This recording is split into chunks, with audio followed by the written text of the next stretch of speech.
بسم اللہ الرحمن الرحیم انا اعطیناک الکوثر فصل لربک وانحر ان شانئک هو الابتر۔ ونعوذ باللہ من شرور انفسنا ومن سیئات اعمالنا من یهده اللہ فلا مضل له ومن یضلل فلا ہادی له واشهد ان لا الہ الا اللہ وحدہ لا شریک له واشهد ان محمدا عبدہ ورسولہ۔ اما بعد فإن خیر الحدیث کتاب اللہ وخیر الہدی ہدی محمد صلی اللہ علیہ وسلم وشر الامور محدثاتها وكل محدثة بدعة وكل بدعة ضلالة وكل ضلالة في النار۔ رب اشرح لي صدري ويسر لي امري واحلل عقدة من لساني يفقهوا قولي رب اعوذ بك من همزات الشياطين واعوذ بك رب ان يحضرون۔ اعوذ باللہ السمیع العلیم من الشیطان الرجیم، بسم اللہ الرحمن الرحیم۔ انا اعطیناک الکوثر فصل لربک وانحر ان شانئک هو الابتر۔ قرآن کریم کی الفاظ کے اعتبار سے اور آیتوں کے اعتبار سے انتہائی چھوٹی سی بلکہ سب سے چھوٹی یہ صورت ہے صورت الکوثر، اور اس کا نام جیسا کہ اس پہلی ہی آیت میں لفظ موجود ہے اسی سے ماخوذ ہے الکوثر، انا اعطیناک الکوثر، اور اسی کو سورت ابتر بھی کہا جاتا ہے کیونکہ آخر میں آ کر اس کا لفظ جو ہے آخری لفظ ہے ان شانئک هو الابتر۔ پہلی آیت میں کوثر، آخری آیت میں ابتر، اور زیادہ مشہور و معروف نام جیسا کہ آپ کے علم میں ہے مشہور و معروف نام اس کا الکوثر ہی ہے۔ یہ چھوٹی سی صورت کب نازل ہوئی، کن حالات میں نازل ہوئی، اس کے نازل ہونے کا پس منظر کیا ہے، بیک گراؤنڈ کیا ہے، اور یہ کن لوگوں کے بارے میں نازل ہوئی، اور اللہ رب العزت نے اس صورت میں نبی اکرم صلی اللہ علیہ وسلم کو کن انعامات سے نوازا۔ یہ کلمات تو بہت تھوڑے ہیں لیکن اس صورت سے متعلقات جو ہیں وہ کافی سارے ہیں۔ اللہ رب العزت کا یہ نظام ہے کہ وہ اپنے انبیاء کی تائید، اپنے انبیاء کی نصرت اور اپنے انبیاء کی مدد کے لیے جیسے جیسے انبیاء کو کچھ مشقتیں، اذیتیں، کوئی غم، کوئی دکھ پہنچتا ہے تو اس کا مداوع کرنے کے لیے اللہ رب العزت کوئی نہ کوئی ایسا کام، کوئی نہ کوئی ان کے لیے ایسا انعام عطا کر دیتا ہے کہ پریشانیاں چھٹ جائیں، جو دکھ پہنچا ہے اس کا ازالہ ہو جائے، مداوع ہو جائے۔ جیسا کہ معروف ہے نبی اکرم صلی اللہ علیہ وسلم کو نبی بنے 10 سال ہو گئے، نبوت کا 10واں سال تھا۔ اس سال نبی صلی اللہ علیہ وسلم کے چچا ابو طالب، جنہوں نے آپ کی پرورش کی، آپ کو پالا، آپ کا بہت ہی زیادہ تعاون کیا، بڑی مدد کی، اور دعوت و ارشاد کے میدان میں دشمنوں کے مقابلہ میں آپ کے چچا آپ کے ساتھ دیوار بن کر کھڑے رہے، وہ ابو طالب 10 نبوت وفات پا گئے، اور ابھی چند دن ہی گزرے تھے، 3 دن، صرف 3 دن گزرے تو نبی صلی اللہ علیہ وسلم کی انتہائی ہمدرد بیویاں تو سبھی ہمدرد ہوتی ہیں اور سبھی کی ہمدرد ہوتی ہیں، لیکن جس قدر ہمدردی حضرت خدیجۃ الکبریٰ رضی اللہ عنہا کی نبی صلی اللہ علیہ وسلم کے ساتھ تھی وہ ایک ضرب المثل ہے۔ انہوں نے اپنی ذاتی جائیداد، اپنی دولت، اپنا مال، اپنے غلام، حتیٰ کہ اپنی جان، ہر چیز نبی صلی اللہ علیہ وسلم کے قدموں پر نثار کر دی تھی، اور انہیں یہ شرف بھی حاصل تھا کہ اس کائنات میں انسانوں میں سے سب سے پہلی انسان جنہوں نے رسول اللہ صلی اللہ علیہ وسلم کی نبوت کو قبول کیا وہ پہلی مسلمان تھی۔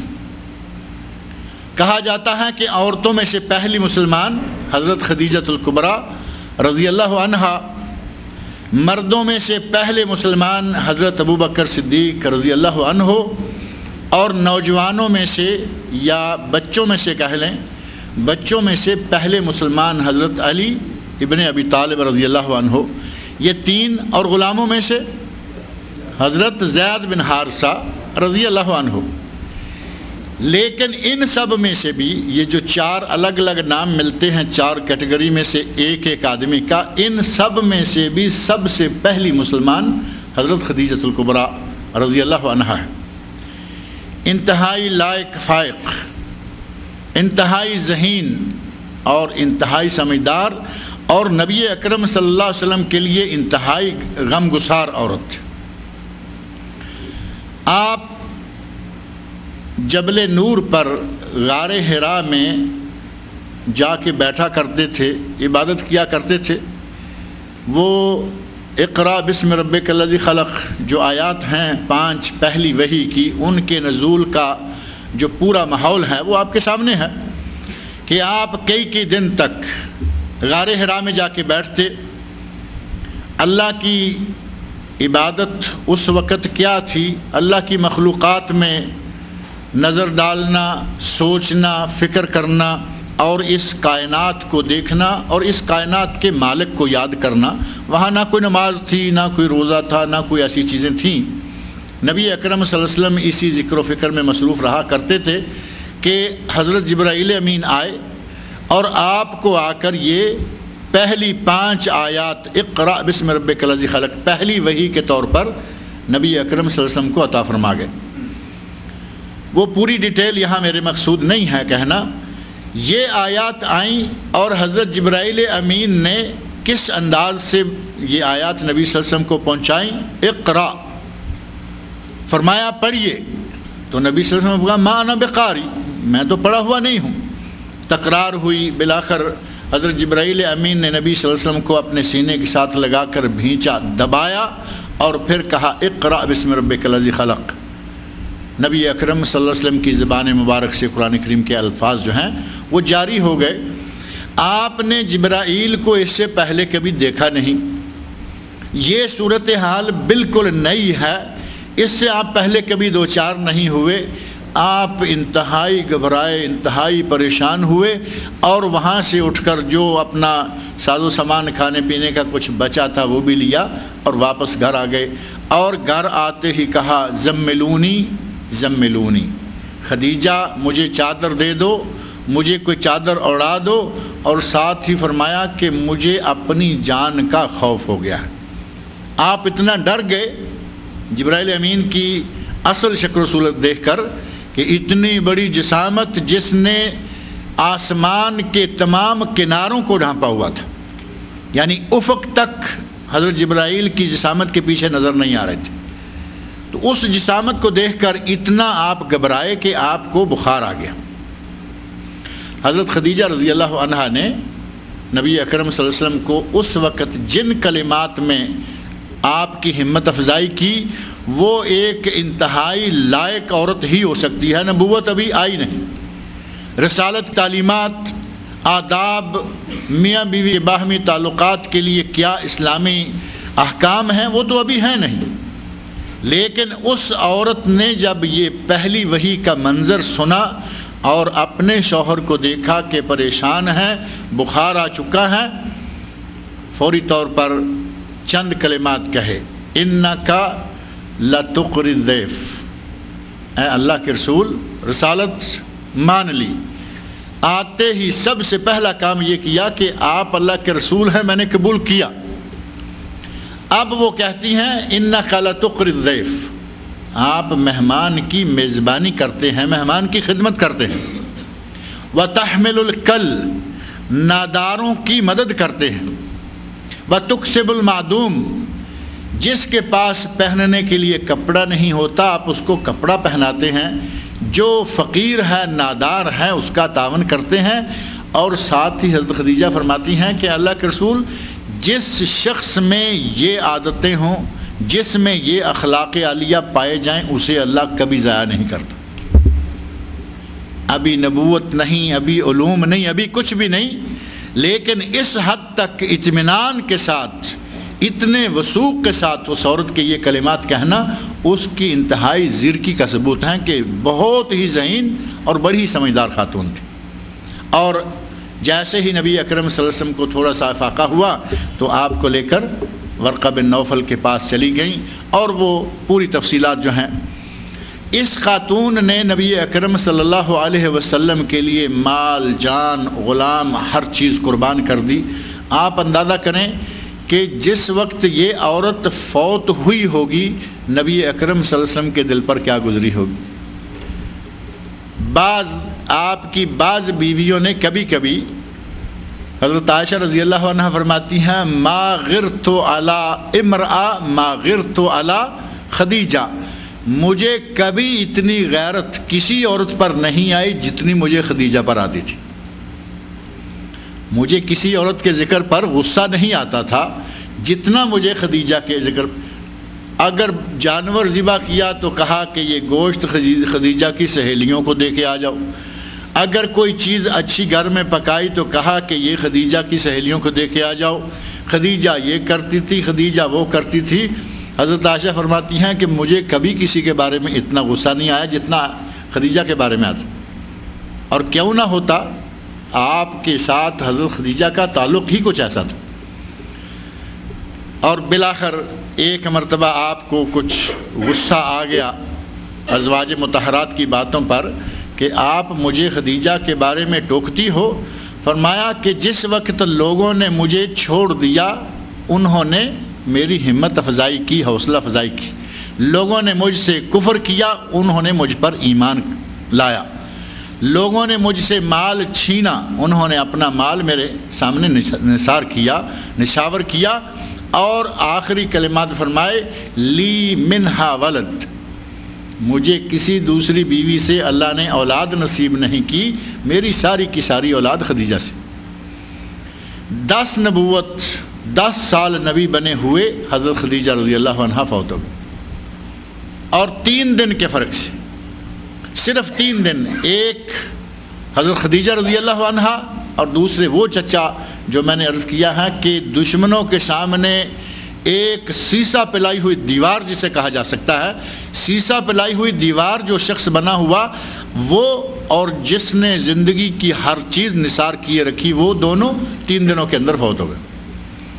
نبی اکرم صلی اللہ علیہ وسلم بہت پریشان ہوئے۔ انسان چاہے کتنا بھی مرتبے والا ہو، آخر انسان تو ہوتا ہے نا، گوشت پوست کا انسان ہے، کوئی لکڑ پتھر تو ہے نہیں۔ آپ اتنے متاثر ہوئے، اتنا آپ نے ان 2 واقعات کے نتیجہ میں اتنا غم کھایا کہ تاریخ اسلامی میں، سیرت کی کتابوں میں اس پورے سال کو عام الحزن، غم کا سال کہا جاتا ہے، وہ سال جس سال میں آپ کو بہت غم پہنچے۔ اب یہ عام الحزن ہے، نبی صلی اللہ علیہ وسلم کو بڑے غم پہنچے، اللہ رب العزت نے ان غموں کا مداوع کرنے کے لیے کیا کیا؟ اپنے پاس بلا لیا، معراج کروائی۔ دعوت کے میدان میں مشرکین مکہ تکلیفیں دے رہے ہیں۔ مشرکین مکہ نے جس حد تک نفسیاتی تکلیفیں دی، سورہ لہب کے ضمن میں نے ذکر کیا تھا کہ ابو لہب کے 2 بیٹوں کے پاس نبی صلی اللہ علیہ وسلم کی 2 بیٹیاں تھیں، دونوں کو طلاق دے کر گھر بھیج دیا۔ نفسیاتی طور پر، جسمانی طور پر، مالی طور پر، جس انداز سے بھی کوئی تکلیف وہ دے سکتے تھے، انہوں نے اپنے ترکش کا ہر تیر آزمایا، ہر تیر پھینکا، آپ کو اذیت پہنچانے کے لیے ہر کوشش کی۔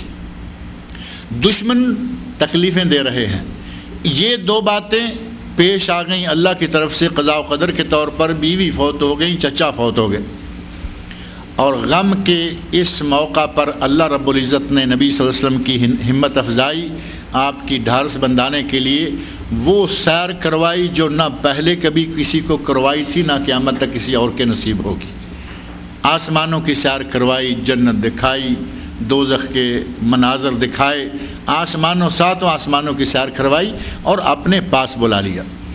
معراج کی، اسراء و معراج کی تفصیلات جو ہیں وہ بہت لمبا چوڑا معاملہ ہے۔ غرض یہ کہ نبی صلی اللہ علیہ وسلم کو جب جب تکلیف پہنچتی، اللہ رب العزت اس کا مداوع کرنے کے لیے کچھ نہ کچھ ایسا رنگ اختیار فرماتے کہ نبی صلی اللہ علیہ وسلم کے دل میں وہ ملال، وہ حزن، وہ تکلیف جو ہے وہ کم ہو جائے۔ دشمنوں نے نبی اکرم صلی اللہ علیہ وسلم کے صحابہ کو مارا، پیٹا، تکلیفیں دیں اور بہت زیادہ سختیاں کی۔ اللہ رب العزت نے قرآن کریم میں مختلف صورتیں وَالضُّحَىٰ وَاللَّيْلِ إِذَا سَجَىٰ مَا وَدَّعَكَ رَبُّكَ وَمَا قَلَىٰ وَلَلْآخِرَةُ خَيْرٌ لَكَ مِنَ الْأُولَىٰ۔ لوگوں نے تکلیفیں دیں، جماعت چھوٹی سی ہے اور کمزور ہے۔ مکہ کے اندر مسلمانوں کی جو حالت تھی وہ کسی سے پوشیدہ نہیں ہے، کمزور سی جماعت تھی۔ چند جو صحابی تھے پہلے نمازیں بھی ڈر کر اندر دار ارقم میں حضرت ارقم رضی اللہ عنہ کے گھر میں نمازیں پڑھی جایا کرتی تھی۔ کھل کر حرم شریف میں مسجد حرام میں نماز پڑھنے کی اجازت نہیں تھی۔ وہ تو آپ کے علم میں ہے کہ کب اجازت ہوئی؟ حضرت عمر فاروق رضی اللہ عنہ اسلام لائے، مسلمان ہوئے اور انہوں نے اعلان کیا کہ یا رسول اللہ آج کے بعد مسلمان چھپ کر نمازیں نہیں پڑھیں گے، اب آئیے مسجد حرام میں کھل کر نمازیں پڑھیں گے۔ اس سے پہلے نماز تک پڑھنے کے لیے حرم میں جانے کی ہمت۔ یہ تنگی کے حالات ہیں۔ اللہ رب العزت نے سورہ والضحیٰ میں نبی اکرم صلی اللہ علیہ وسلم کی ہمت افزائی کرتے ہوئے فرمایا وَلَلْآخِرَةُ خَيْرٌ لَكَ مِنَ الْأُولَىٰ، اے میرے نبی گھبرائیے نہیں، ساتھی کم ہیں تو کیا، فقر تنگ دستی ہے تو کیا، جیسے جیسے حالات آگے بڑھیں گے آپ کے حالات بہتر سے بہتر ہوتے جائیں گے۔ وَلَلْآخِرَةُ ایک تو مراد یہ ہے کہ آخرت، دوسری زندگی، وَلَلْآخِرَةُ خَيْرٌ لَكَ مِنَ الْأُولَىٰ، اس دنیا کی زندگی سے آخرت کی زندگی آپ کے لیے بہت بہتر ہے۔ اور اس کا ایک مفہوم یہ بھی ہے کہ آج جو کچھ ہے اس کے بعد جو آنے والا دور ہے وہ اس سے ہر دور بہتر سے بہتر ہوتا رہے گا، اور وہ تاریخ ہمیں بتا رہی ہے کہ ایسا ہی ہوا۔ نبی اکرم صلی اللہ علیہ وسلم کو اللہ رب العزت نے یہ کہہ کر بتا کر آپ کی ہمت افزائی کی اور واقعتاً ایسا ہوا۔ 13ویں سال مکہ مکرمہ چھوڑا اور مدینہ منورہ تشریف لے گئے۔ مکہ کو چھوڑنا، مدینہ جانا، اس پس منظر کو، اس پورے منظر کو آپ دیکھیں کہ پہلے حبشہ کی طرف ہجرت کرنی پڑی۔ صحابہ 83 صحابہ پھر 100 سے زیادہ کچھ صحابہ ہو گئے، حبشہ تک گئے اور مشرکین مکہ نے وہاں تک پیچھا کیا، حبشہ تک پیچھے گئے۔ اور بعد میں 13 سال نبوت کے مکمل ہوئے تو نبی اکرم صلی اللہ علیہ وسلم مدینہ منورہ تشریف لے گئے، اور مدینہ منورہ جاتے ہی اللہ رب العزت نے وہ حالات سارے وَلَلْآخِرَةُ خَيْرٌ لَكَ مِنَ الْأُولَىٰ، ساری کی ساری شکل جو ہے وہ پہلی بدل گئی۔ یہاں سے بڑے مقہور، یہاں سے بڑے تنگ دستی کے حالات میں نکلے اور وہاں مدینہ منورہ میں پہنچ کر آپ بادشاہ ہو گئے۔ پہلی اسلامی حکومت کے پہلے رولر حضرت محمد رسول اللہ صلی اللہ علیہ وسلم۔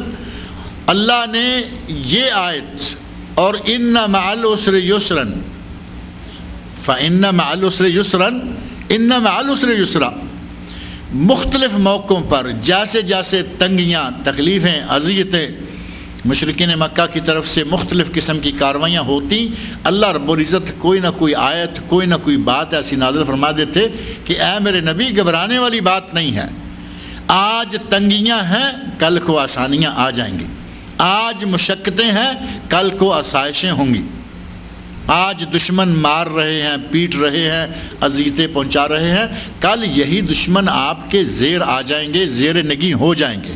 اور ایسا ہوا۔ یہی مکہ جہاں سے آپ کو مکہ والوں نے نکال دیا، 8 سال پورے ہوئے، اللہ رب العزت نے آپ کو فاتحانہ شان سے مکہ مکرمہ میں واپس لوٹا دیا۔ اور وہ لوگ جو نبی اکرم صلی اللہ علیہ وسلم اور آپ کے ساتھیوں کے لیے ایک گھڑی، ایک لمحہ بھی ایسا نہیں چھوڑتے تھے کہ وہ سوچتے ہی یہ تھے کہ مسلمانوں کی جماعت کو تنگ کیسے کیا جائے۔ اللہ نے وہ وقت دکھا دیا کہ وہی لوگ سارے دست بستہ سامنے بیٹھے ہوئے ہیں، گھٹنے ٹیک کر بیٹھے ہوئے ہیں اور کہہ رہے ہیں کہ تو ہمارا اچھا بھائی اور اچھے بھائی کا بیٹا ہے۔ جب سر پہ آئی تو ساری باتیں یاد آنے لگی کہ تو ہمارا بیٹا ہے، بھتیجا ہے، اچھا بھائی ہے، اچھے بھائی کا بیٹا، اچھا بھتیجا ہے۔ ہمیں آپ سے خیر کی توقع ہے، بلائی کی توقع ہے، اور ہمیں معلوم ہے کہ آپ ہمیں معاف کر دیں گے۔ اللہ رب العزت نے اس واقعہ کو قرآن کریم میں نقل فرمایا اور فرمایا کہ میرے نبی نے کہا تھا لا تثریب علیکم اليوم۔ حضرت یوسف علیہ السلام والی کلمات جو ہیں وہ نبی اکرم صلی اللہ علیہ وسلم نے دہرائے، انتم الطلقاء، جاؤ مکہ والو، آج تم پہ کوئی پابندی، کوئی سختی، کوئی پکڑ، کچھ نہیں۔ کل تک ملک سے نکالنے والے آج منتیں سمجھتے کر کے معافیاں مانگ رہے۔ اللہ رب العزت نے فرمایا وَلَلْآخِرَةُ خَيْرٌ لَكَ مِنَ الْأُولَى فَإِنَّ مَعَ الْعُسْرِ يُسْرًا إِنَّ مَعَ الْعُسْرِ يُسْرًا۔ جس وقت بھی نبی اکرم صلی اللہ علیہ وسلم کو مشرکین کی طرف سے تکلیفیں پہنچی یا قضاء و قدرت کے ہاتھوں کوئی تکلیف پہنچی، غم پہنچا، اللہ رب العزت نے اس کا مداوع کیا۔ یہ سورۃ الکوثر جو ہے یہ بھی اسی قسم کے حالات کے دوران نازل ہوئی تھی۔ نبی اکرم صلی اللہ علیہ وسلم کی اولاد میں سے آپ کے سب سے پہلے بیٹے قاسم، سب سے پہلی اولاد آپ کی قاسم، جن کی وجہ سے آپ کی کنیت ابو القاسم تھی، اور دوسرے نمبر پر آپ کی بیٹی ہیں زینب، زینب جن کی بیٹی امامہ ہے، وہ بچی جسے اٹھا کر آپ نے جماعت کروائی تھی۔ میرا خیال ہے یہاں یہ بات میں نے پہلے ذکر کی ہے، بچی کو اٹھا کر نبی صلی اللہ علیہ وسلم نے پوری جماعت کروائی۔ جب سجدہ جاتے، رکوع جاتے، بچی کو بٹھا لیتے، جب قیام کے لیے کھڑے ہوتے آپ اس کو دوبارہ کندھے پہ اٹھا لیتے۔ وہ امامہ بنت زینب، امامہ بنت ابی العاص رضی اللہ عنہم اجمعین، یہ اسی زینب کی بیٹی ہیں، اور اسی امامہ کے کندھوں پر اٹھا کر نبی صلی اللہ علیہ وسلم کی جماعت کرا دینے سے بہت سارے مسائل ہمارے سامنے حل ہو جاتے ہیں۔ ہمارے بھائی کہتے ہیں کہ اگر نماز پڑھتے ہوئے سر سے ٹوپی گر جائے، اول تو ٹوپی کو پہلے اتنا مقام دیا کہ ٹوپی کے بغیر نماز نہیں ہوتی، پہلے تو یہاں تشدد، غلو اور انتہا کر دی، اور پھر دوسری طرف نمازی کو اتنی جکڑ بندیوں میں رکھ دیا کہ اگر ٹوپی سر سے گر جائے تو کہتے ہیں اب تم اٹھا کے پہن نہیں سکتے۔ ہمارے یہاں بھی تو دین عجیب انداز سے پیش کیا جا رہا ہے۔ پہلے نمبر پر کسی قسم کی حرکت کی اجازت نہیں ہے، کوئی بھی، حسب ضرورت، بوقت بوقت حاجت کسی قسم کی اجازت نہیں دیتے، بلکہ پاؤں اگر تھوڑا سا ہل جائے تو کہیں گے کہ بایاں پاؤں تو ظاہر ہے کہ سجدے کے لیے نیچے بچھانا ہوگا، دائیں پاؤں کا انگوٹھا اپنی جگہ سے نہیں ہلنا چاہیے، ایسے ہو جیسے کیل لگایا ہوا ہے۔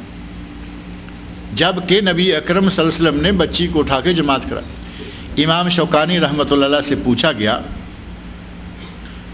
اہل علم کی کیا ہی باتیں ہوتی ہیں، بات بات میں وہ نقطہ نکال کر بڑے بڑے مسائل حل کر دیتے ہیں۔ امام شوکانی بہت بڑے عالم گزرے ہیں، اور ان کی کتاب نیل الاوطار، ان کی کتاب السیل الجرار، ایسی کتابیں ہیں کہ علماء کہتے ہیں اگر کسی آدمی کے ساتھ نیل الاوطار نہیں ہے اور وہ یہ دعویٰ کرے کہ میں مفتی ہوں، وہ کچھ بھی نہیں ہے۔ اتنی اہم کتاب جو امام شوکانی رحمۃ اللہ نے لکھی ہے۔ ان سے پوچھا گیا کہ امام صاحب اگر سر سے ٹوپی گر جائے تو عربی میں امامہ کہتے ہیں عین کے ساتھ، اگر سر سے امامہ گر جائے تو اٹھا کر سر پہ رکھ سکتے ہیں یا نہیں؟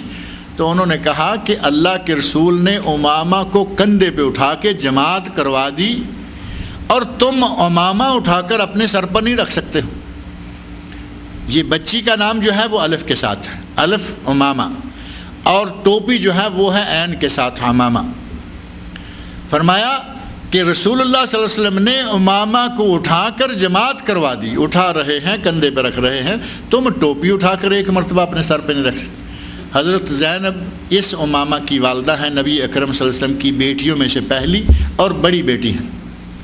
ان کے بعد آپ کی تیسری اولاد ہیں عبداللہ، جن کا لقب طیب اور طاہر بھی تھا۔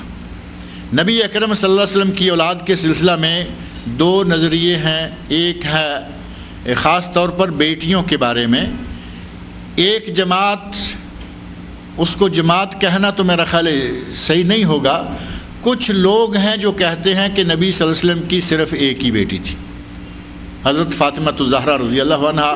وہ دوسری کسی بیٹی کو ماننے کے لیے تیار نہیں، حالانکہ حضرت زینب پہلی اور بڑی بیٹی ہیں، اس کے بعد ام کلثوم ہیں، رقیہ ہیں، فاطمہ ہیں، 4 بیٹیاں رسول اللہ صلی اللہ علیہ وسلم کی، اور یہ پارٹی کہتی ہے کہ نہیں ایک ہی بیٹی تھی۔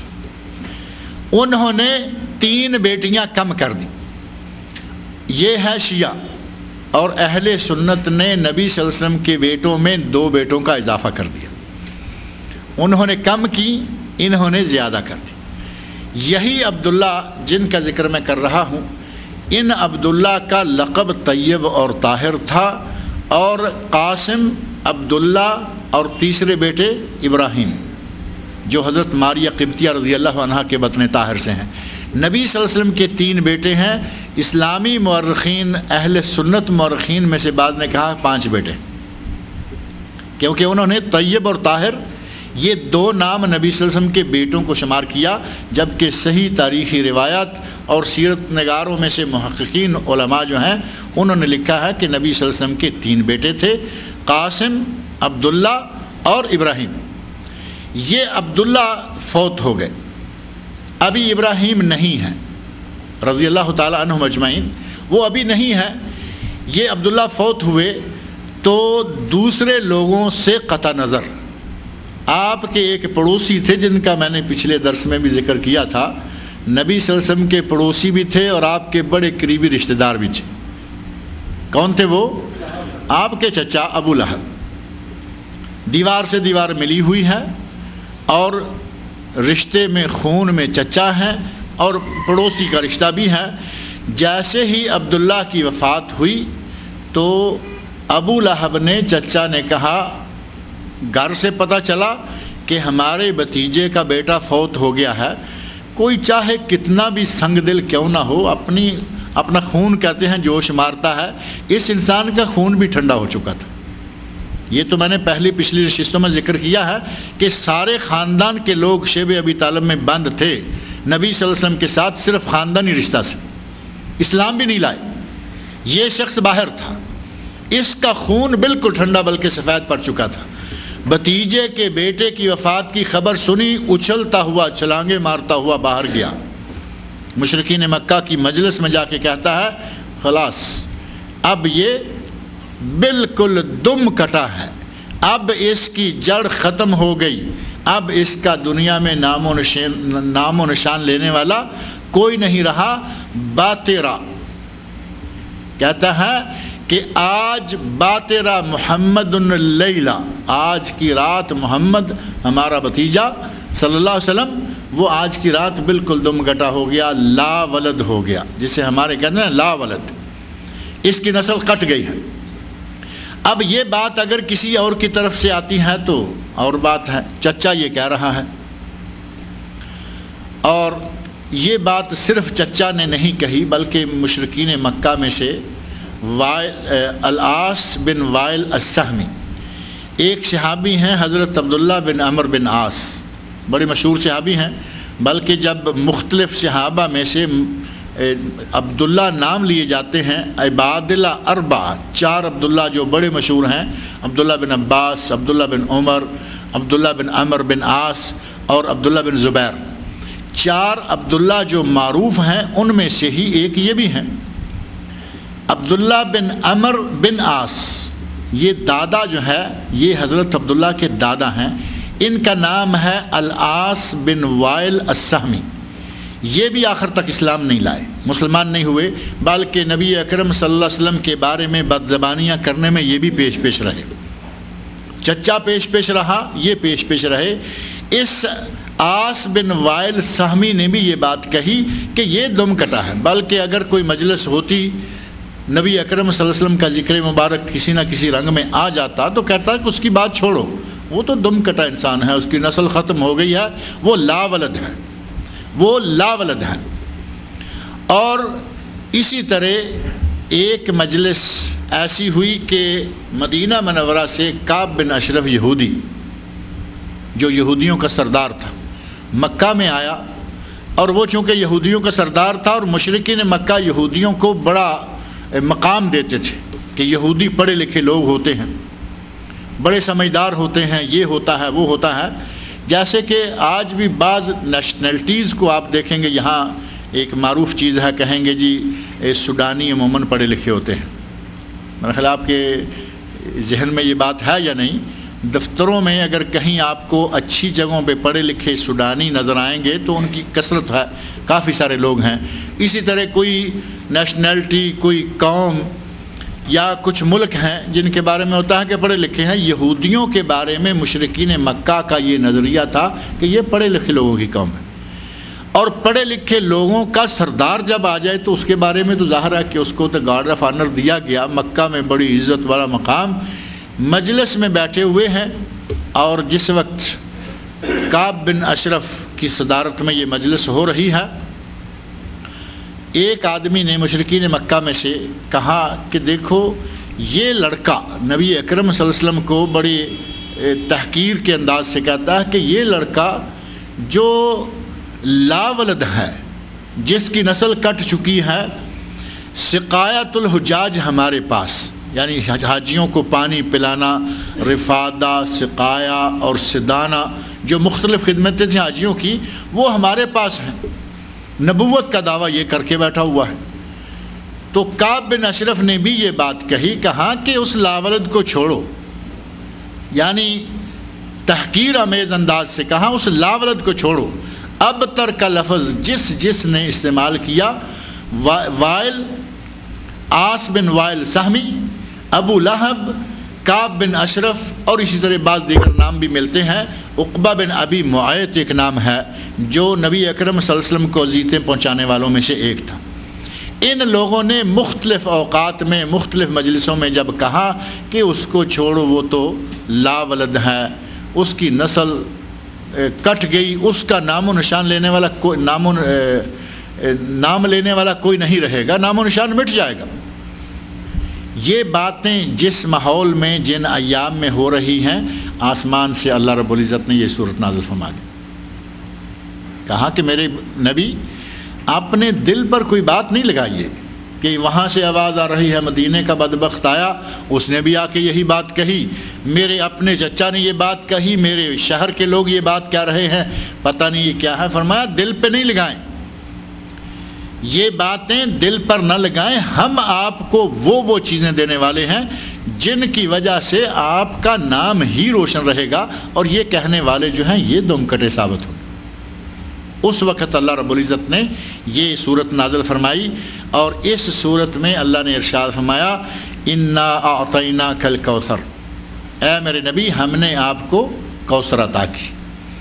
چھوٹی صورت ہے، آپ اکثر سنتے رہتے ہیں، ائمہ کرام، بلکہ اکثر تو نہیں، میرا خیال ہے ائمہ کرام تو ڈرتے ہوئے یہ نہیں پڑھتے کہ یہ تو بہت ہی چھوٹی ہے، اس سے ذرا بڑی لیکن کبھی کبھی پڑھی جاتی ہے، اور میرا خیال ہے کہ آپ میں سے اکثر کو انشاءاللہ یہ یاد بھی ہوگی۔ میں پوچھ سکتا ہوں کتنے لوگوں کو یاد ہے؟ اندازہ کر لیں کہ چند ہاتھ جو ہیں وہ سامنے آ رہے ہیں۔ کوشش کیا کریں کہ یہ بات، چونکہ میں نے قل ھو اللہ کے حوالے سے یہ بار بار کہتا رہتا ہوں کہ ہر وقت قل ھو اللہ پر گزارا کرنے پر نہ لگے رہے۔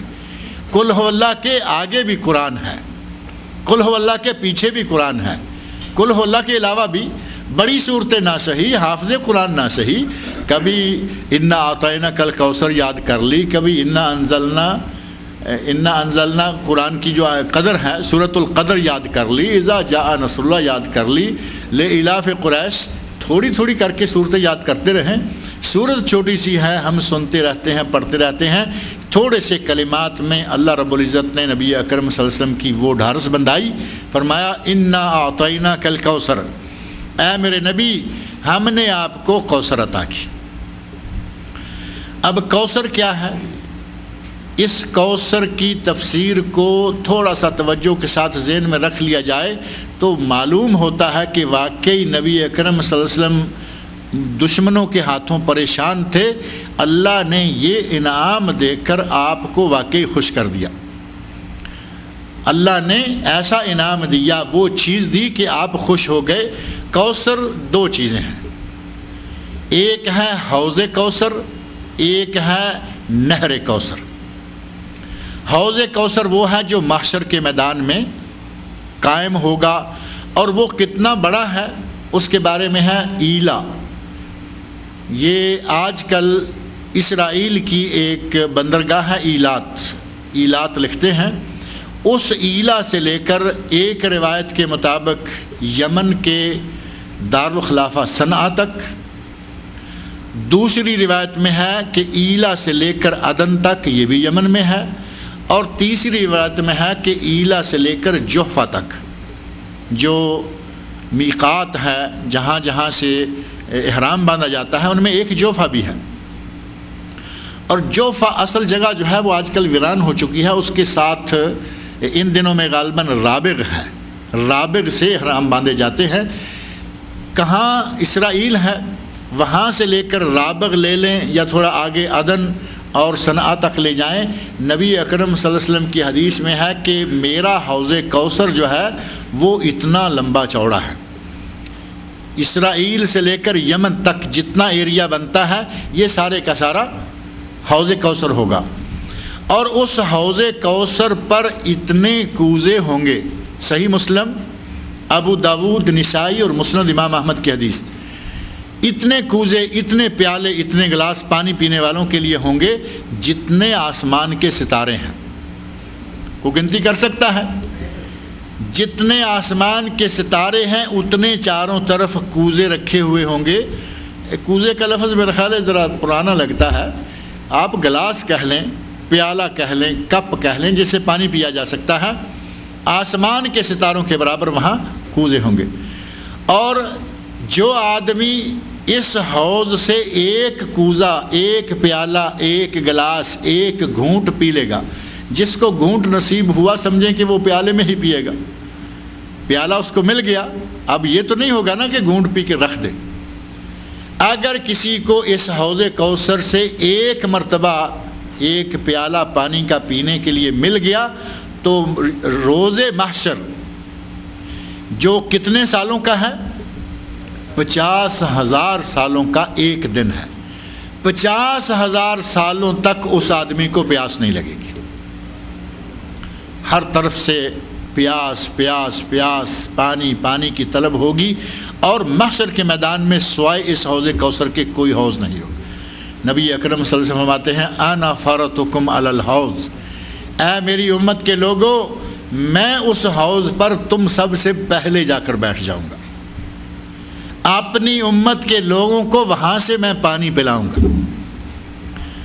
کتنا اعزاز ہے نبی اکرم صلی اللہ علیہ وسلم کے لیے، اور کتنا اعزاز ہے ہمارے لیے اگر اللہ ہمیں وہاں سے پانی پینا نصیب فرما دے۔ دعا کریں کہ اللہ رب العزت ہم سب کو حوض کوثر کا پانی نصیب فرمائے۔ بہت بڑی اعزاز کی بات، ایک مرتبہ گھونٹ پی لیں 50,000 سال پیاس نہیں لگے گی، اور نبی اکرم صلی اللہ علیہ وسلم وہاں موجود ہے۔ اسی حوض کوثر سے متعلقہ ایک بڑی مشہور و معروف حدیث ہے جو صحیح بخاری میں بھی ہے، مسلم میں بھی ہے، ابو داؤد، نسائی، ترمذی اور مسند امام احمد۔ حدیث کی بکثرت کتابوں میں حدیث موجود ہے، اگر وہ بات ذکر نہ کریں تو حوض کوثر کا ذکر جو ہے وہ ایک سائیڈ کا تذکرہ تو ہو جائے گا، دوسرا کھاتا رہ جائے گا۔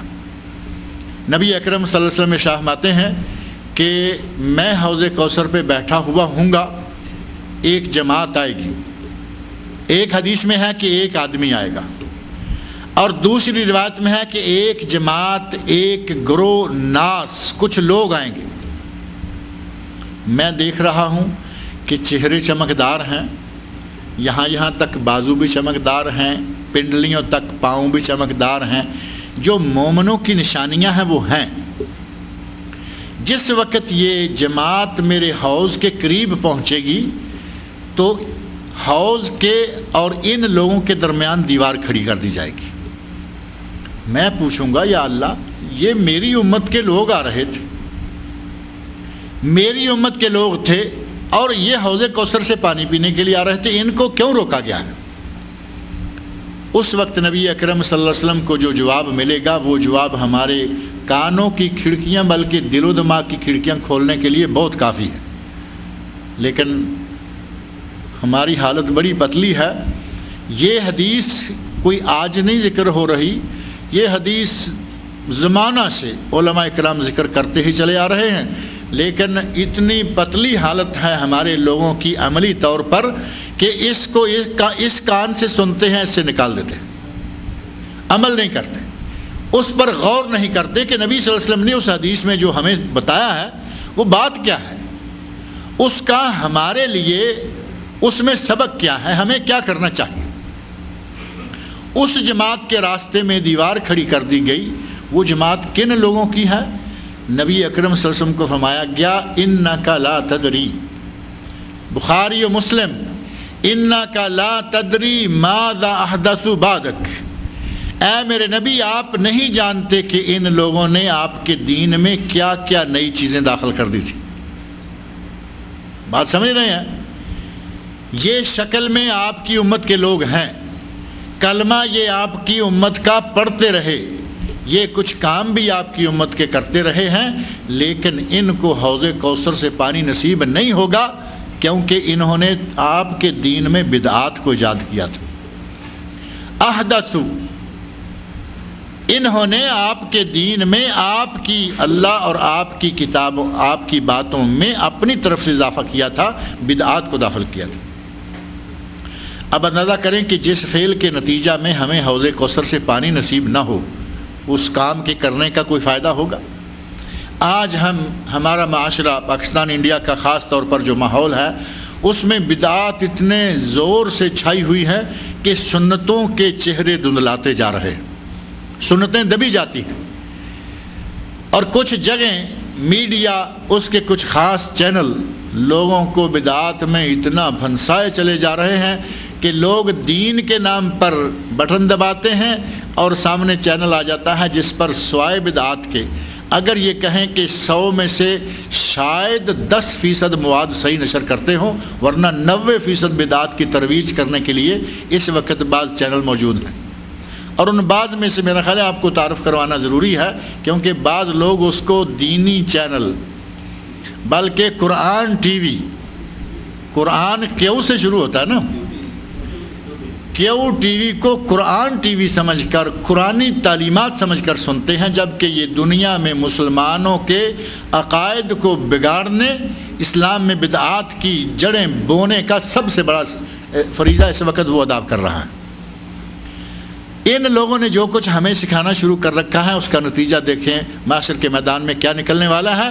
نبی صلی اللہ علیہ وسلم کو کہا جائے گا انک لا تدری، اے میرے نبی آپ نہیں جانتے، ماذا احدث بعدک، آپ کو جب ہم نے اپنے پاس لے لیا آپ کے بعد ان لوگوں میں دین میں کیا کیا چیزیں داخل کر دیں ان کا آپ کو علم نہیں، اس لیے ان لوگوں کو آپ کے اس حوض سے پانی نصیب نہیں ہو۔ اگر صرف اسی ایک حدیث کو اپنے ذہن میں رکھیں تو بدعات کی رد کے لیے کافی ہے۔ بدعت جس کے نتیجہ میں ہم اس مقدس پانی سے جس کا گھونٹ پینے والے کو 50,000 سال پیاس نہیں لگے گی اس سے محروم ہو جاتے ہیں، اس گناہ سے اس کام سے بچنا چاہیے۔ اور بدعت پھر چیز وہ ہے کہ بظاہر ہمیں بڑی اچھی نظر آئے، اگر آپ کبھی دیکھتے ہیں تو آپ کو معلوم ہوگا کہ ٹیلی ویژن والے آپ کو کبھی کسی مزار پہ لے کے گئے ہوئے ہیں، وہاں بڑے زبردست قسم کے مناظر نظر آ رہے ہیں، اگر عقیدے میں ذرا سا ضعف ہے، عقیدے میں کمزوری ہے تو آپ کو وہ بڑے مقدس مناظر نظر آئیں گے، لیکن اگر آپ کا عقیدہ صحیح ہے تو آپ اس ٹیلی ویژن کی نشریات 1 گھنٹہ دیکھ لیں، 1 پاؤس خون جل جائے گا، کیونکہ آپ کو مسلسل تکلیف ہوتی آ رہی ہے کہ یہ قرآن و سنت کے خلاف تعلیمات کو اسلام کے نام پر پیش کر رہے ہیں۔ غرض یہ کہ وہ حوض جس میں سے نبی اکرم صلی اللہ علیہ وسلم اپنی امت کے لوگوں کو پانی پلائیں گے، اہل بدعت کو وہاں سے 1 گھونٹ بھی نصیب نہیں ہوگا۔ نبی اکرم صلی حضرت انس بن مالک رضی اللہ عنہ جو آپ کے خادم ہیں، 10 سال جنہوں نے آپ کی خدمت کی ہے، حضرت انس بن مالک رضی اللہ عنہ وہ بیان کرتے ہیں، کہتے ہیں کہ نبی صلی اللہ علیہ وسلم ہمارے مابین بیٹھے ہوئے ہیں، بیٹھے بیٹھے آپ کو اونگ آ گئی. یعنی ایسا تو نہیں تھا وہاں کا ماحول کہ نبی صلی اللہ علیہ وسلم کو انہوں نے کوئی بڑے تخت پہ بٹھایا ہوا ہوتا تھا. آپ گل مل کر دوستوں کے وسط میں، ساتھیوں کے درمیان میں بالکل نارمل انسان کی طرح بیٹھے ہوتے. ان کے درمیان کبھی کبھی بیٹھے اٹھے سو جاتے، اونگ آ جاتی، کوئی بھی شکل، بالکل نارمل زندگی. حضرت انس فرماتے ہیں کہ آپ ہمارے مابین بیٹھے ہوئے تھے کہ آپ کو اونگ آ گئی، یعنی آپ سو گئے. لمبا چوڑا نہیں سوئے، تھوڑا سا آپ سستانے لگے، آپ سو گئے. اور جب آپ اونگ سے بیدار ہوئے تو آپ مسکرا رہے تھے. مسکراتے ہوئے آپ نے فرمایا کہ مجھے اللہ نے ایک نعمت سے نوازا ہے، مجھ پر ابھی ابھی ایک صورت نازل ہوئی ہے. اور وہ صورت یہ پڑھ کے سنائی آپ نے، بسم اللہ الرحمن الرحیم پڑھ کر. صحیح مسلم میں یہ الفاظ موجود ہیں کہ آپ نے بسم اللہ پڑھی. جو لوگ کہتے ہیں کہ بسم اللہ ہر صورت میں ایک آیت ہے، ان کی دلیل میں بھی یہ حدیث پیش کی جاتی ہے کہ نبی اکرم صلی اللہ علیہ وسلم فرمایا کہ مجھ پر اللہ نے ابھی ابھی ایک صورت نازل کی ہے. پھر آپ نے پڑھی تو پہلے بسم اللہ الرحمن الرحیم یعنی صورت کا جز بسم اللہ کو قرار دے دیا. آپ نے یہ پڑھ کر سوال کیا، اتدرون مل کوثر، جانتے ہو کہ کوثر کیا ہے؟ اب صحابہ کرام رضی اللہ عنہم کیا جانے؟ صحابہ نے صاف کہا اللہ و رسولہ عالم. اس بات کو یا تو رسول اللہ صلی اللہ علیہ وسلم جانتے ہیں، اللہ کے دیے ہوئے علم کے مطابق اللہ جانتا ہے، اللہ اور اللہ رسول جانے، ہم نہیں جانتے. آپ نے فرمایا کہ ایک نہر ہے جو مجھے دی گئی ہے اور اس میں بہت ہی زیادہ خیر اور بھلائی رکھی گئی ہے. خیر کثیر، بے شمار خیر و بھلائی. تو گویا کوثر کی تعریف بیان کرتے ہوئے نبی اکرم صلی اللہ علیہ وسلم نے فرمایا کہ یہ ایک نہر ہے جو مجھے دی گئی ہے. اور 2 چیزیں جیسا کہ میں نے عرض کیا، ایک ہے محشر کے میدان میں جو حوض کوثر ہے، دوسری ہے نہر کوثر. اور ایک حدیث میں آتا ہے کہ نبی اکرم صلی اللہ علیہ وسلم نے فرمایا کہ نہر کوثر جو جنت میں ہے اس میں سے 2 پرنالے بہتے ہیں اور وہ حوض کوثر میں گرتے ہیں. گویا کہ دونوں کا پانی ایک ہے. اور اس نہر کی جو جنت میں نہر نبی اکرم صلی اللہ علیہ وسلم کے لیے دی گئی ہے اس کے بارے میں فرمایا کہ اس کے کنارے جو ہیں وہ سونے کے ہیں. ہماری نہریں، ہمارے نالے جو ہیں ان کے کنارے آپ کو معلوم ہے، سمندر ہی دیکھ لیں کنارہ کیا ہوتا ہے، پتھر ہے، مٹی ہے، یہ ہے وہ ہے. آپ نے فرمایا کہ اس کے کنارے سونے کے ہیں. اور یہاں کا جو پانی ہوتا ہے، نہریں ہیں، دریا ہیں، ان کے نیچے کنکر، پتھر اور ریت ہوتی ہے. صحیح بخاری کی حدیث میں نبی اکرم صلی اللہ علیہ وسلم فرماتے ہیں کہ نہر کوثر کی زمین کا گارا جو ہے، جہاں ریت اور کنکر پتھر ہوتے ہیں، وہاں لولو مرجان قیمتی موتی ہیں، خوبصورت اور قیمتی موتی ہیں. اور ریت اور گارے کی بجائے وہاں کستوری ہے، وہاں کستوری ہے. اب کستوری آپ دیکھتے ہیں، ایک آدمی نے اگر کستوری لگائی ہوئی ہو اور یہاں پنکھے کے سامنے بیٹھ جائے، پورا حال اس سے لطف اندوز ہوتا رہتا ہے. اتنی خوبصورت مشک جس کو کہتے ہیں، مسک، عربی میں مسک، اردو میں مشک اور اردو میں کستوری بھی کہا جاتا ہے. اس کستوری کا گارا ہوگا اس نہر کا. اور فرمایا کہ اس کا پانی جو ہے اشد بیاضن من اللبن، دودھ سے زیادہ سفید، احلا من العسل، اور شہد سے زیادہ میٹھا ہوگا. اللہ کے رسول صلی اللہ علیہ وسلم کو اللہ نے فرمایا کہ اے میرے نبی، ہم نے آپ کو کوثر، محشر کے میدان میں حوض کوثر دیا جس کا پانی 50,000 سال کی پیاس کو ختم کر دے گا، اتنے کوزے جتنے آسمان کے ستارے ہیں. اور دوسری نہر کوثر آپ کے لیے مخصوص کر رکھی ہے جس کے کنارے سونے چاندی کے، جس کی تہ میں لولو مرجان، ہیرے اور جواہرات، اور جس کا پانی دودھ سے سفید اور شہد سے میٹھا ہوگا. اور جس کا گارا کستوری کا ہوگا. یہ ہے کوثر جو نبی اکرم صلی اللہ علیہ وسلم کو دینے کا اللہ تعالیٰ نے وعدہ فرمایا. آدمی کے دل میں تکلیف ہو, ذہن میں کوئی غم اور پریشانی ہو, اور اسے کہہ دیا جائے کہ تمہیں نوبل پرائز دیا جا رہا ہے. آج کے دور میں آدمی کو کوئی بھی پریشانی ہے, اسے کہا جائے کہ آج کا دنیا کا سب سے بڑا پرائز جو شمار ہوتا ہے وہ مسلمانوں کے لیے تو ہے نہیں, وہ ہے تو یہودیوں کے لیے, عیسائیوں کے لیے, کافروں کے لیے, اور یا مسلمانوں میں گھسی ہوئی ایک جماعت جو مسلمان نہیں ہیں, مرزائیوں کے لیے. لیکن اگر کسی کو یہ کہہ دیا جائے کہ تمہیں وہ دیا جا رہا ہے, آپ سمجھ سکتے ہیں کہ اس کے سارے غم غلط ہو جائیں گے. اس کو پتہ چلے گا کہ میں تو اس وقت دنیا کا ایک عظیم انسان بن گیا ہوں. اور اگر کہا جائے کہ جنت میں نہر ہے, محشر کے میدان میں حوض ہے, اس کا مالک آپ کو بنایا جا رہا ہے. نبی اکرم صلی اللہ علیہ وسلم ذہنی طور پر پریشان تھے ان دنوں میں. اللہ رب العزت نے یہ انعام فرما کر ساری پریشانیاں دور فرما دی. ارشاد فرمایا انا اعطیناک الکوثر, اے میرے نبی ان لوگوں کی باتوں سے پریشان نہ ہوں, ہم نے آپ کو کوثر عطا کیا. فصلی لربک وانحر, اے میرے نبی انعام ہم نے کیا, نعمت ہم نے دی, اس کا شکر بجا لانا یہ تمہارے ذمہ ہے. اور شکر کیا ہے؟ فصلی لربک, صرف اپنے رب کے لیے نماز پڑھا کریں. وانحر لربک کا لفظ آ چکا ہے, اور صرف اپنے رب کے لیے قربانی کریں. نماز پڑھیں تو صرف اپنے رب کے لیے, اور قربانی کریں تو صرف اپنے رب کے لیے. نہ نماز میں کسی دوسرے کی رضا و خوشنودی مقصود ہو, اور نہ قربانی کسی مزار اور دربار کی نظر کی جائے, صرف رب کے لیے ہو. مشرکین مکہ چونکہ عبادتیں بھی بتوں کی کیا کرتے تھے اور قربانیاں بھی بتوں کے لیے کرتے تھے. نبی اکرم صلی اللہ علیہ وسلم کو اللہ نے فرمایا کہ نہیں, نعمت ہم نے دی ہے, عبادت خالص ہمارے لیے. وہ عبادت بدنی ہو نماز کی شکل میں یا مالی ہو قربانی کی شکل میں. اس آیت کا ترجمہ یہ بھی کیا گیا ہے فصلی لربک وانحر, اے میرے نبی نماز پڑھیے عید الاضحیٰ کی اور پھر قربانی کیجیے. اور یہ معنی بھی صحیح ہے.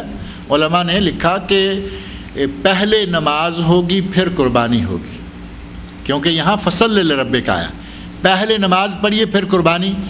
ایک صحابی نے عید کے دن نبی صلی اللہ علیہ وسلم عید کی نماز پڑھانے گئے, دیکھا گوشت بٹ رہا ہے. ابھی نماز پڑھائی نہیں گئی, نماز پڑھانا باقی ہے. یا سلام پھیرا تو دیکھا کہ گوشت تقسیم ہو رہا ہے. آپ نے پوچھا کہ یہ کس نے؟ صحابی کہتے ہیں یا رسول اللہ, مجھے پتہ چلا کہ قربانی جو ہے عید کے دن جو پہلے کرے گا اس کو زیادہ ثواب ہے, تو میں آتے ہوئے یہ کام کر کے آیا ہوں. نماز پڑھنے کے لیے آنے سے پہلے قربانی ذبح کروا کے آیا, وہ گوشت بانٹا جا رہا. آپ نے فرمایا کہ یہ گوشت تو ہے لیکن قربانی نہیں. یہ گوشت ہے, حلال ہے, کھایا جائے, بانٹو گے صدقے کا ثواب بھی ہوگا, لیکن نحر و قربانی اضحیہ جس کا اجر و ثواب الگ ایک چیز ہے, یہ وہ جگہ نہیں لے سکتا کیونکہ وقت سے پہلے کر دیا گیا ہے. اس صحابی کو نبی صلی اللہ علیہ وسلم نے کہا تھا, صحابی کہتا ہے کہ یا رسول اللہ میرے پاس 6 مہینے کا ایک مینڈا ہے, 6 مہینے کا جذع من الذان, 6 مہینے کا ایک مینڈا ہے جو ابھی کھیرا بھی ہے, یعنی ابھی اس کے دودھ کے دانت ٹوٹے نہیں ہیں. اگر میں وہ ذبح کر لوں تو کیا میری اور کوئی اس وقت فوری طور پر میسر نہیں ہے؟ تو نبی صلی اللہ علیہ وسلم نے فرمایا تھا ضحِ بہ انت, تم وہ جانور ذبح کر لو. کھیرا ہے, عمر کا چھوٹا ہے, لیکن ساتھ صحابی نے یہ بتایا کہ وہ فربہ ہے, موٹا تازہ ہے, خوب پلا ہوا ہے. موٹا تازہ فربہ ہے لیکن عمر 6 مہینے ہے, اور ابھی اس کے دودھ کے دانت جو ہیں وہ نہیں ٹوٹے, کھیرا ہے, 2 دانتا نہیں ہوا. آپ نے فرمایا ضحِ بہ انت, اس جانور کو تم قربانی کر سکتے ہو. یہاں ضحِ بہ انت کا لفظ جو ہے وہ ان صحابی کے لیے ایک مجبوری کے تحت جائز قرار دیا گیا. ہم نے اس حدیث کو اپنے سامنے رکھا. آپ دیہات میں دیکھیں, شہروں میں دیکھیں, بچے اس کی مینڈے کی عمر کی پرواہ نہیں کی جاتی. کہتے ہیں جی ٹھیک ہے ہو گیا تھا جائز، جب کہ اس صحابی کو مخصوص طور پر نبی صلی اللہ علیہ وسلم نے اجازت دی تھی۔ تو اس آیت کا ترجمہ ایک یہ بھی ہے کہ پہلے نماز ہوگی بعد میں قربانی، لیکن اصل بات یہاں یہ ہے کہ اے میرے نبی ہم نے آپ کو اس کوثر کی نعمت حوض کوثر دیا، نہر کوثر دی ہے، رود کوثر دی ہے، اس نعمت کا شکر ادا کرنے کے لیے نماز پڑھو تو ہمارے لیے اور قربانی کرو تو صرف ہمارے لیے۔ اب قربانی کرو تو صرف ہمارے لیے، یہ کیا صرف نبی صلی اللہ علیہ وسلم کے لیے حکم تھا یا ہمارے لیے بھی ہے؟ یہ تو قیامت تک کے مسلمانوں کے لیے ہے۔ نبی صلی اللہ علیہ وسلم کو یہ حکم دیا اور آپ کے ذریعے ہمارے لیے بھی ہے کہ قربانی ہوگی تو صرف اللہ کے لیے۔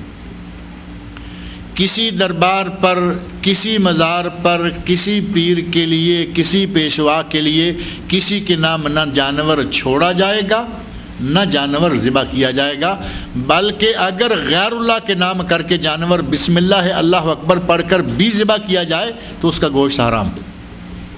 قرآن کریم پڑھ کر دیکھ لے، اللہ رب العزت نے قرآن کریم میں فرمایا ہے وما اہل بہ لغیر اللہ، جہاں خنزیر، خون، یہ اور وہ مردار چیزوں کے، حرام چیزوں کے نام لیے، اسی جگہ فرمایا وما اہل بہ لغیر اللہ وما اہل لغیر اللہ بہ۔ دو جگہ پر دو صرف لفظوں کے آگے پیچھے تقدیم و تاخیر یا کمی بیشی کہیں، لفظوں میں تقدیم و تاخیر ہے، لفظ وہی ہے، معنی ایک ہی ہے کہ وہ جانور جو غیر اللہ کے نام ذبح کیا جائے وہ بھی حرام ہوتا ہے۔ غیر اللہ کے نام کیسے ذبح کیا جاتا ہے وہ تو آپ کو معلوم ہے، بکرا اٹھایا اور دربار پر لے گئے، وہاں اس کے لیے ذبح کیا بلکہ دربار پہ جا کے چھوڑ دیتے۔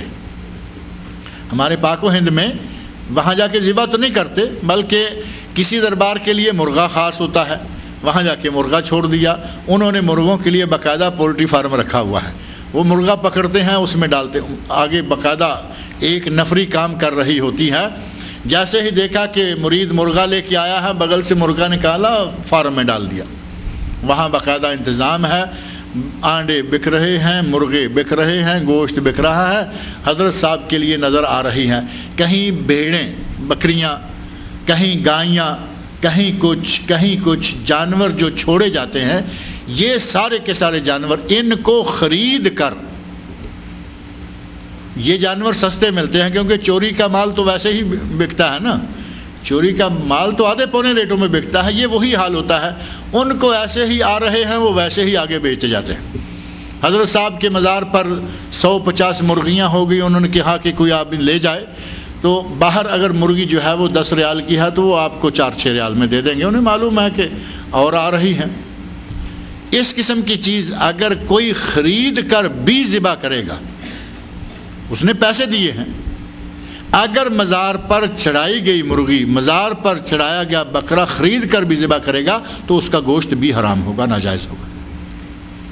اور نبی صلی اللہ علیہ وسلم نے اس ماحول سے، جس ماحول میں یہ کام ہو رہے تھے، اس ماحول کو دیکھتے ہوئے قربانی کے لیے جانور لینے سے پہلے کہا کہ دیکھ لو کہیں اس کا سینگ ٹوٹا ہوا نہ ہو، یہ تو ہو سکتا ہے کہ لڑتے ہوئے، یہ ایک عام عیب۔